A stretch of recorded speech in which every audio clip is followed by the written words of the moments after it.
नमस्कार, मेरा नाम है ओम प्रकाश यादव और आप देख रहे हैं Voice of Republic. Civil services यानी बीपीएससी और यूपीएससी के इंटरव्यू में जा रहे बच्चों के लिए मैंने एक वीडियो बनाया था। उसमें कुल 5 या 6 बिंदुओं पर मैंने चर्चा की थी। उस पर बहुत सारे लोगों के बहुत सुझाव भी आए हैं और बताया गया कि एक-एक विषय पर अलग से वीडियो बना दीजिए। तो मैं आज आपसे इस विषय पर बात करूंगा कि सामान्य तौर पर इंटरव्यू में किस तरह के और कितने तरह के क्वेश्चंस पूछे जाते हैं और उनका उत्तर कैसे दिया जाना चाहिए। मैंने बताया कि मैं एक रिटायर्ड आईएएस अधिकारी हूं और लगभग 33 साल की सेवा काल में भी अलग अलग इंटरव्यू लेने का मौका मिला। अभी भी अलग अलग जगहों पर जाता रहता हूं और जितना मेरा विवेक है, जितनी मेरी समझ है, जितना मैं जान पाता हूं, to the best of my ability and to the best of my knowledge मैं बच्चों को बताता हूं। आपसे सामान्यतः इंटरव्यू में 4 तरह के प्रश्न पूछे जाते हैं। कोई भी इंटरव्यू होगा, स्पेशली सिविल सर्विसेज का। पहला प्रश्न होता है फैक्चुअल।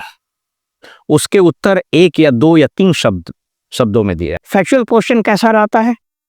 मान लिया आपसे पूछा कि पानीपत की पहली लड़ाई कब हुई। फैक्चुअल क्वेश्चन ये पूछा जा सकता है कि अकबर गद्दी पर कब आरूढ़ हुए। आपसे ये पूछा जा सकता है कि पृथ्वीराज चौहान किस युद्ध में और किसके साथ हार गए। ये फैक्चुअल क्वेश्चंस है। संविधान के किस आर्टिकल में freedom of speech and expression की चर्चा है। These are the factual questions. पहले एक एक चीज को मैं बता देता हूं, फिर उन क्वेश्चंस को कैसे जवाब देना है उस पर भी हम बात करेंगे। तो इन प्रश्नों के जब मैंने अपने पहले वीडियो में बताया था कि जब भी आपसे कोई प्रश्न पूछा जाता है आप उसके उत्तर तुरंत जानते हैं, तब भी 5 सेकंड 10 सेकंड पॉज करना चाहिए, उस प्रश्न को सुनने का उपक्रम करना चाहिए और तब उसका जवाब देना चाहिए। इवन इफ आप जानते हो, फटाक से, जिसको बोलते हैं फटाक से जवाब देना, वो हानिकारक भी होता है और थोड़ा डेंजरस भी हो सकता है। जैसे मान लीजिए कि अगर किसी मेंबर ने पूछा कि साहब समानता का अधिकार किस आर्टिकल में है, तो आप बोलिए आर्टिकल 14। आप जानते हैं, लेकिन पहले सुनिए और उसको पॉज करके तब बताइए गंभीरता से। खतरा क्या है कि अगर आपने फटाक से आंसर देना शुरू किया तो इंटरव्यू पर बोर्ड को लगेगा कि ये सारे प्रश्न बड़े सामान्य, बड़े आसान हम पूछ रहे हैं, तो भारी प्रश्न पूछने की श्रृंखला शुरू हो जाएगी। और दूसरा, इंटरव्यू बोर्ड को ये लगने लगेगा, क्योंकि आदमी तो आदमी होता है, इंटरव्यू बोर्ड में भी आदमी ही बैठता है, वह भी किसी न किसी पूर्वाग्रह से ग्रसित हो सकता है, उसके भी पर्सनल प्रेजुडिसेस और बायसनेस हो, तो वो थोड़ा सा हर्ट फील करता है। और अगर कोई एरोगेंट व्यक्ति बैठा रहेगा तो जिसको बोलते हैं ना, he will not take this gesture और this style of answering the question in good way. वही पहली। दूसरा तरह का क्वेश्चन क्या हो सकता है? दूसरे तरह का क्वेश्चन फैक्चुअल हो सकता है लेकिन सब्जेक्टिव हो सकता है। जैसे मान लीजिए कि आपसे पूछ दिया जाए कि संविधान में मौलिक अधिकारों को आप एक्सप्लेन कीजिए। This is a subjective question but factual. इसमें आप अपना ओपिनियन नहीं दे सकते। Fundamental right, directive principles, fundamental duties, supreme court के क्या अधिकार हैं, सब्जेक्टिव है लेकिन फैक्चुअल है। सुप्रीम कोर्ट के क्या अधिकार हैं? तो ओरिजिनल ज्यूरिसडिक्शन है, अपीलेट ज्यूरिसडिक्शन है, रिट ज्यूरिसडिक्शन है, एडवाइजरी ज्यूरिसडिक्शन है, ये सारी चीजें हैं। तो ये दूसरा क्वेश्चन भी सुन करके, पॉज करके, और कोशिश ये करिए कि उसको पॉइंट वाइज जवाब देने की कोशिश कीजिए।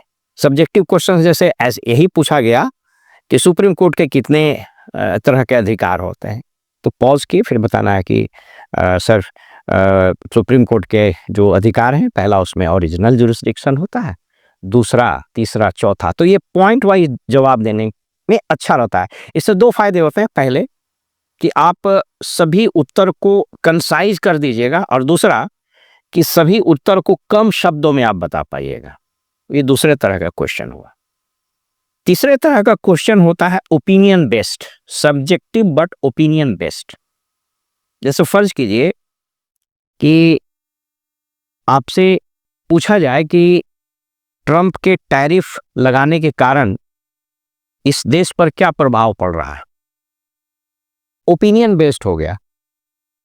ट्रंप की जो नीति है अभी, जिसमें उसने वेनेजुएला के राष्ट्रपति को ही किडनैप कर लिया, ग्रीनलैंड पर धमकी दे रहा है, डेनमार्क परेशान है, कनाडा को धमकी दिया।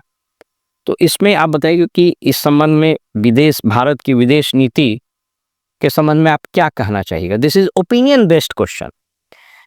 हमेशा याद रखिए कि ऐसे प्रश्न में आपका ओपिनियन मैटर नहीं करता है। हो सकता है कि आपका ओपिनियन बोर्ड के ओपिनियन से बिल्कुल अलग हो, लेकिन उस ओपिनियन को कैसे आप एक्सप्लेन करते हैं, कैसे उसको सब्सटैंशिएट करते हैं, ये महत्वपूर्ण होता है। जैसे मान लीजिए कि आपसे पूछ दिया गया कि अकबर के दीन इलाही को या अशोक के धम्म को आप किस रूप में देखते हैं? ओपिनियन बेस्ड है, आपके ओपिनियन मैटर नहीं करेंगे, लेकिन आप जो स्टैंड ले रहे हैं उसको कैसे एक्सप्लेन कर रहे हैं, ये इंपॉर्टेंट होता है। ये तीसरे तरह का क्वेश्चन होता है। चौथे तरह का क्वेश्चन जो आजकल जरूर पूछा जाता है और ज्यादा पूछा जाने लगा है, वह है कंट्रोवर्शियल टॉपिक पर।